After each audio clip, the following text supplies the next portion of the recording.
kalian akan tetap miskin dan mengalami kesulitan finansial jika melewatkan 3 hal ini.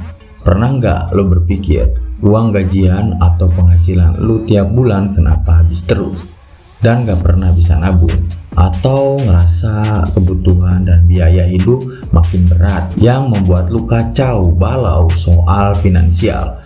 Tonton video ini sampai habis karena kita akan menuju financial freedom.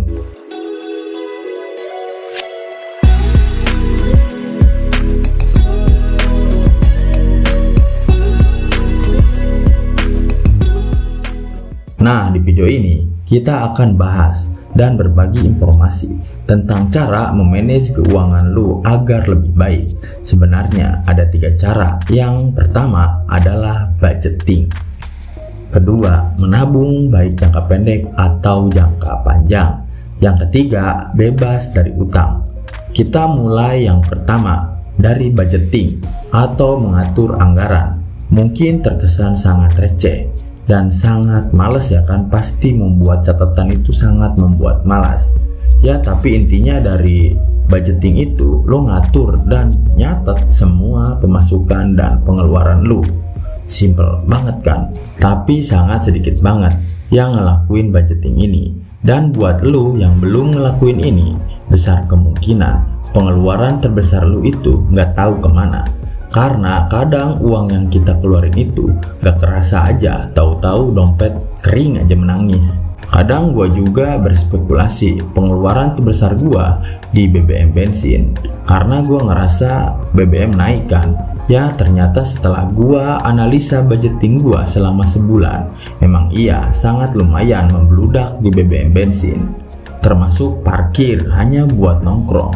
Apalagi gua doyan ngopi dan ngerokok. Mungkin sekali nongkrong bisa habis 50.000. Itu baru 1 kali.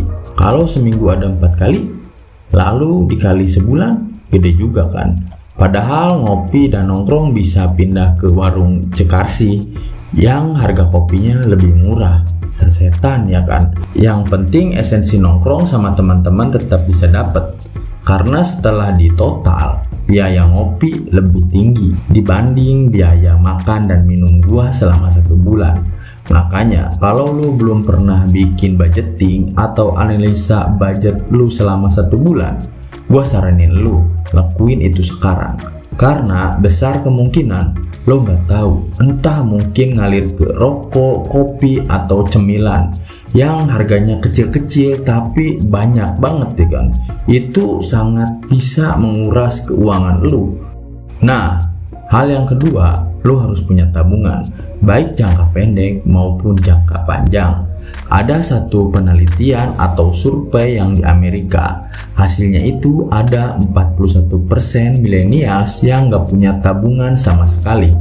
Jadi mereka itu hidup dari gaji ke gajian, dan gajiannya itu langsung habis, gak ada yang bisa ditabung, bahkan itu kurang.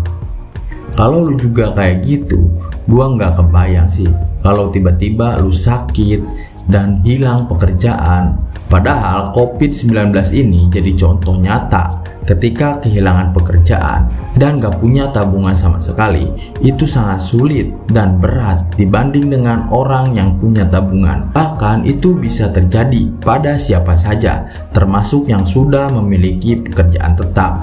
Makanya kalau belum punya tabungan, mulai rencanain lo punya tabungan dari bulan depan dan hasil budgeting lo, dan lo akan tahu lu bisa nabung berapa tiap bulan dari situ.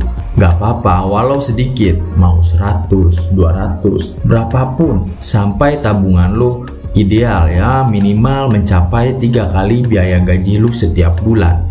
Nah inilah yang disebut dana darurat. Dana darurat ini bisa lo pakai ketika lo sakit dan gak bisa mendapatkan penghasilan, atau mungkin lo tiba-tiba kehilangan pekerjaan lo. Nah lo bisa pakai duit itu untuk hidup lo selama 3 bulan. Selama itu lo bisa mencari pekerjaan yang lain. Setelah lo punya dana darurat itu, lo bisa mulai merencanain tabungan jangka panjang. Gunanya apa? Gunanya untuk keperluan lo pensiun, menikah, beli rumah, atau beli mobil.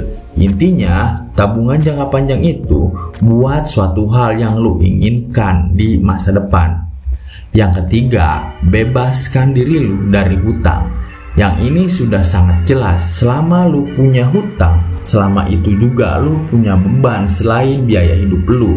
Hal inilah yang membuat kita sangat stres. Bisa jadi juga punya utang ini membuat kita ngutang terus-terusan dan akhirnya jadi siklus lingkaran setan. Setelah lo ngutang, lo nggak bisa bayar, lalu lo ngutang lagi untuk bayar hutang lo lagi, terus lo nggak bisa bayar lagi, lalu lo ngutang lagi untuk bayar hutang lo. Terus aja kayak gitu sampai lu gulung tikar gara-gara bunga yang terus menggunung. Nah, itulah yang menurut gua sangat penting, cara mengelola uang pribadi secara baik. Terkait dengan prioritas lu masing-masing, silakan lu tanya pada diri lu sendiri, lunasin hutang dulu atau nabung dulu. Karena risiko keuangan setiap orang itu berbeda-beda dan hanya diri lo sendiri yang tahu keadaan finansial lo. Jadi video ini segitu aja. Mudah-mudahan bermanfaat bagi lo dan coba tulis di kolom komentar berbagi tentang cerita lo. Kemungkinan cerita lo bisa sangat bermanfaat bagi orang lain, ya kan? Like jika kalian suka dengan video ini. Kita ketemu lagi di next video selanjutnya. Peace and subscribe.